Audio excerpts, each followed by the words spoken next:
मुझे वो राइटिंग में वो बड़ा मज़े का लगा था, तो मैं इसलिए मैं उस सीन से बोर नहीं हुआ था।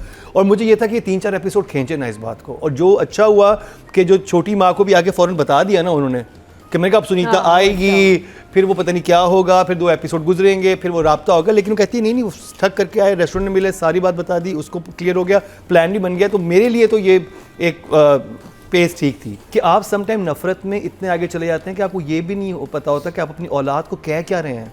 वो एक्चुअली अपनी बेटी को कातिल बना रहा है।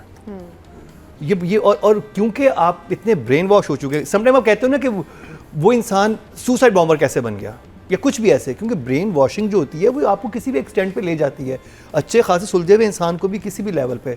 और इसमें बड़ा वो दिखाया है कि वो जैसे वो अर्जुमन का कैरेक्टर आके उसको कहता है कि तुम इस शेम से निकल आओगे।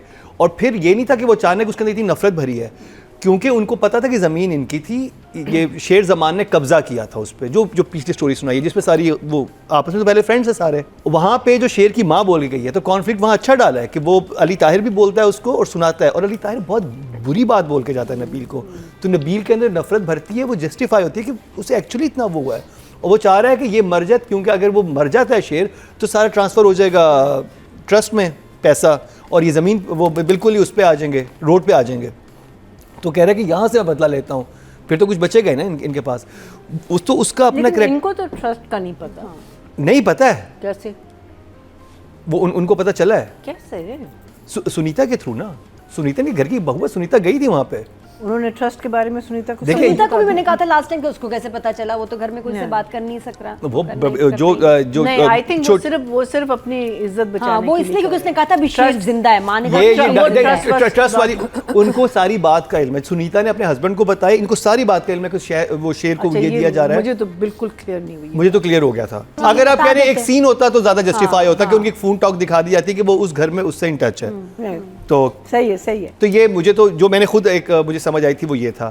उसके अलावा मुझे नबील साहब का मैं इस तरह से उनको देखना, शुरू में हम थोड़ा सा कहते हैं कि क्योंकि हमने इतना बुलबुले में उनको देखा है तो उनको उस डिफरेंट कैरेक्टर में देखना, लेकिन यहाँ पे मुझे लग रहा था कि बहुत अच्छी कास्टिंग थी उनकी, और उन्होंने जो एक पूरा उनका जो आर्क बना था ना, जिसमें वो पहले अपनी बेटी को बहुत ही बातों में, वो सीन लंबा था लेकिन उसमें बड़े मज़े का वो था, और एंड में वो इमोशनल ब्लैकमेलिंग पे आते हैं। पहले वो शुरू करते हैं बड़े उससे गिल्ट पे डालते हैं कि तुम ये तुम वो, फिर सारा करते फिर ये कहते हैं कि सब कुछ ठीक हो सकता है, फिर एक होप देते हैं, फिर होप के बाद वो फिर उस पर आते हैं। तो मुझे वो राइटिंग में वो बड़ा मज़े का लगा था, तो मैं इसलिए मैं उस सीन से बोर नहीं हुआ था। और मुझे ये था कि 3-4 एपिसोड खींचे ना इस बात को। और जो अच्छा हुआ कि जो छोटी माँ को भी आके फ़ौरन बता दिया ना उन्होंने कि मैंने कहा अब सुनीता आएगी, फिर वो पता नहीं क्या होगा, फिर 2 एपिसोड गुजरेंगे, फिर वो राब्ता होगा, लेकिन वो कहती नहीं वो थक करके आए, रेस्टोरेंट में मिले, सारी बात बता दी, उसको क्लियर हो गया, प्लान भी बन गया। तो मेरे लिए तो ये एक पेस ठीक थी।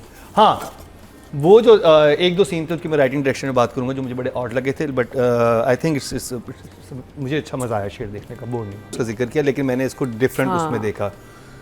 उनकी तो हवाइयाँ उड़ जाएंगी कि मेरे बेटे को ये जो सामने जिन लोगों के साथ मैं रह रही हूँ ये सब मार रहे हैं। लेकिन वो कह रही है मुझे पहले से शक था, लेकिन उसके बाद आके अपनी बेटी को ये नहीं कहोगे कि लड़का देखो कैसा है।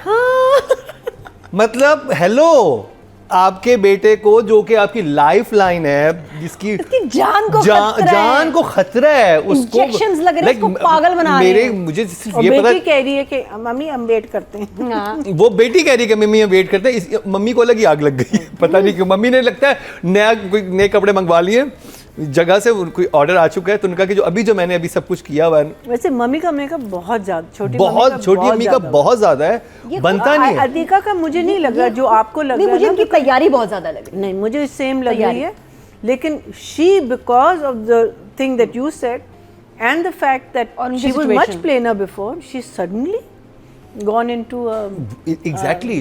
और उसके बाद वो मुझे परेशानी नजर नहीं आई उनके फेस पे।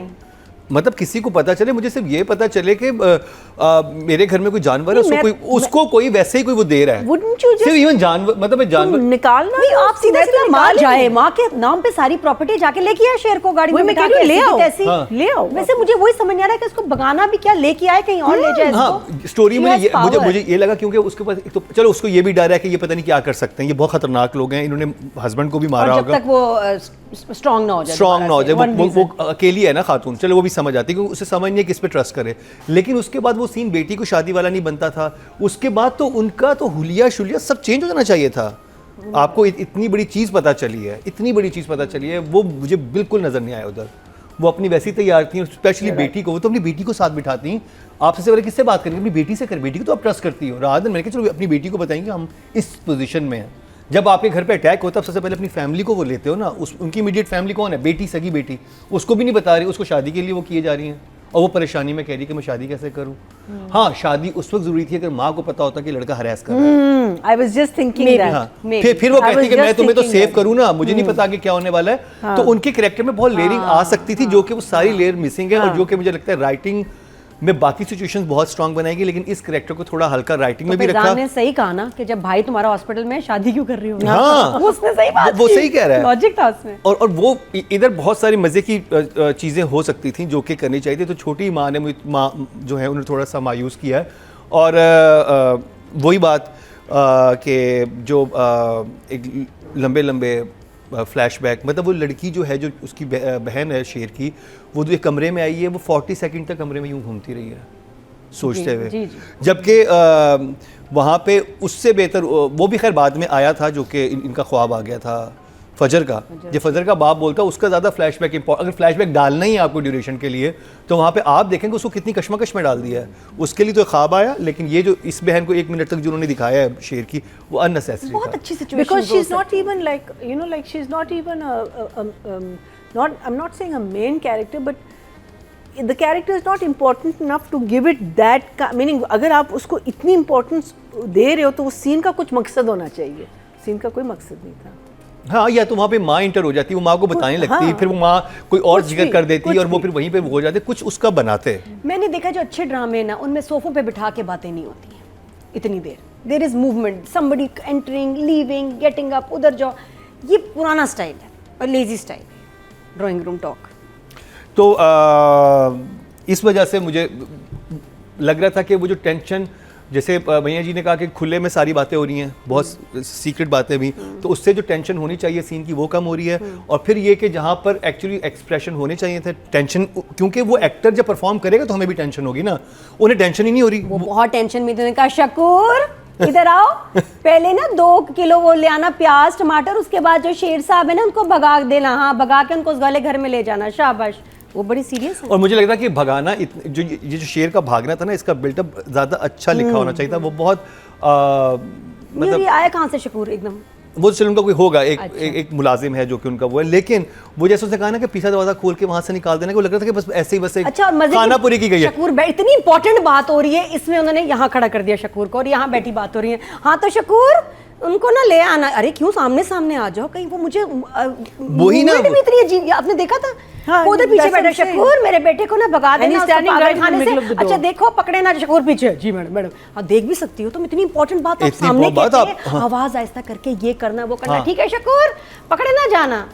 तो जी ये चीज़ मुझे था कि ये ड्रामा बहुत अच्छी पेस में जा रहा था, स्टोरी भी अच्छी जा रही थी। यहाँ पे थोड़ा सा आप ड्रामा डालते, ड्रामा डालने के लिए जगह मौजूद थी। मैं कह रही हूँ रेपिटेशन। हाँ, और आप वो फ्लैशबैक की जगह आप अगर उन जगहों को इन्हांस कर देते, थोड़ी सी चीज़ें करके, सीन छोटे करते, और बहुत अच्छी उसकी वो बन जाती है। अभी भी इट्स नॉट बैड, लेकिन वो होता है ना कि जब आप एक कुछ चीज़ हो बड़ी मज़े की बनी हुई और आप खाओ कोई थोड़ा सा नमक कम रह गया तो कितना मज़ा आ जाता। तो वो यहाँ थोड़ा सा एहसन तालिश अब बिस्मिल के मोड में तो नहीं जा रहे हैं, वहाँ भी थोड़े रिलैक्स हो जाते थे ना। हाँ, फिर या तो थोड़े डायरेक्टर रिलैक्स हो गए, बट आई डोंट नो, वो तो हम ब्रेक के बाद अतीका जी से पूछेंगे। लेकिन ये हमारी एक राय थी, तो मैं भी 7 नहीं, मैं 8 नंबर दूंगा जंजीबील को, बिकॉज मुझे लग रहा है स्टोरी में बड़ा इंटरेस्टिंग था, ट्रीटमेंट थोड़ी डिफरेंट होती। हाँ, मुझे ये था कि सीन की रिपीटेशन बहुत ज़्यादा थी, और लेकिन हर सीन में फजर मौजूद थी, ऑलमोस्ट हर सीन में। और वही चीज़ वो ठा करके आके लगती है जब उस ड्रीम सीक्वेंस में जो है, और जब वो बड़ा मज़े का एक वो ट्विस्ट आया था कि अच्छा ये क्या है। और फिर जो वहाँ पे दानिश का जुमला होता है, जो वो बोलता है कि मैं मर जाऊँगा या मुझे मार देना, और उसके बाद जिस तरह से वो देखती है, वो बहुत था। मुझे फजर की एक्टिंग उधर अच्छी लगी थी जहाँ उस अपने बाप को आखिरी बार जो वो कह रही होती है, वो क्योंकि उसकी आंखों में हैरानी होती है। वो खुद भी कहती है मैं एक डॉक्टर हूँ, मैं किसी की जान कैसे ले सकती हूँ। और वो अपने बाप को ऐसे देख रही है कि ये कितने नफ़रत में ये इनका दिमाग फ्राई हो चुका है।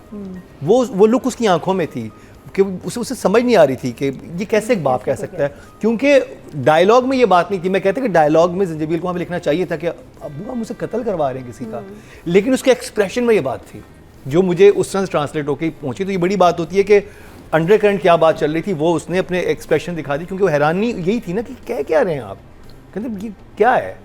तो वो definitely she is an 8 and Nabeel भाई जो I think he was amazing. मैंने ये नहीं सोचा था शुरू में, हमें लग रहा था कि किस तरह के कैरेक्टर में आए हैं, लेकिन जैसे जैसे वो लेके चले हैं और जो उन्होंने दिखाया कि उन्होंने अपना कैरेक्टर बना के रखा कि इंसान किताबें बहुत पढ़ता है, बहुत तहम्मुल है इसके अंदर और ये बहुत सोचता है। उनके वो चेहरे पे वो संजीदगी, वो सोच, वो अंदर इंट्रोवर्ट वो है कि वो एक इंट्रोवर्ट इंसान है जो सिर्फ और वो लोगों की बातें, ऐसा इंसान नहीं सुनना चाहता किसी की बातें। उसके लिए सबसे हर्टफुल ये होता है कि मैंने इतनी अपनी आराम से ज़िंदगी गुजारी है, या जिस तरह से मैं लेके चला हूँ, अब मैं किस किस की बातें सुन रहा हूँ। मुझे अपनी बहन नहीं पसंद, वो भी मुझे बातें सुनाती है। मैं जब दुश्मनदारी में जाता हूँ वहाँ सी बातें सुनता हूँ, तो उनका वो पूरा बड़ा शिवार के भी बड़े मजे के हैं, मैरून डार्क ब्राउन पॉकेट बनी है दो सामने, तो आई थिंक उनको तो मैं डेफिनेटली 9, तो ये 8 और 9, क्योंकि मुझे उनका कैरेक्टर और उन्होंने क्यों इतने से बात कोई ड्रामा साइन किया वो नज़र आ रहा है, करते रहे, नजर आते हाँ रहे, नज़र आते रहे आई थिंक, ताकि हम आपको इस तरह के कैरेक्टर में और मज़ीद देखें। और आई थिंक उनका वो भी सीन बहुत अच्छा था जो अर्जुमन के साथ जो उन दोनों का नबील का था। अब बात करी जाए ऑडियंस की जी, टोटल वोट जो कास्ट हुए हैं फीमेल कैटेगरी में 19,600 हुए हैं, और शेर से सारा खान के हिस्से में आए हैं 6,090, 31% बनते हैं 3.1 जो कि हाईएस्ट हैं। और अगर बात की जाए मेल कैटेगरी की, टोटल वोट कास्ट हुए हैं 20,150, और दानिश को खैर बहुत वोट मिले हैं, बट नबील ज़फ़र साहब के हिस्से में आए हैं 61% बनते हैं 0.1 मिले हैं। अगर दानिश की बात की जाती तो उनको मिले हैं 5,537 जो कि 23% बनते हैं। तो जजेस ने तो नबील साहब को काफ़ी वोट दिए, लेकिन ऑडियंस का वो सारी फ़ैन फॉलोइंग आई थिंक सारा और दानिश की तरफ उनका रुख है, तो वोटिंग भी उन्हीं के लिए हुई है। तो जी ये था हमारा आज का प्रोग्राम, लेकिन अब अतीका जी आप बोल सकती हैं। क्या बोलूं मैं? मुझे अब आप बोले, अब कोई वाकई सुना दें शेर का। क्या नहीं, तो मेरा मतलब है कि ये इनका पर्सपेक्टिव है, and everybody has a right to how they feel when they watch something ना। I mean I tell you what the background was for my character. मेरे कैरेक्टर का यह था, क्योंकि 2 बीवियाँ एक घर में साथ रह रही हैं, तो I was very clear and I had this discussion with the director also कि ये हमेशा there is an undercurrent competition, हमेशा बन ठन के रहेगी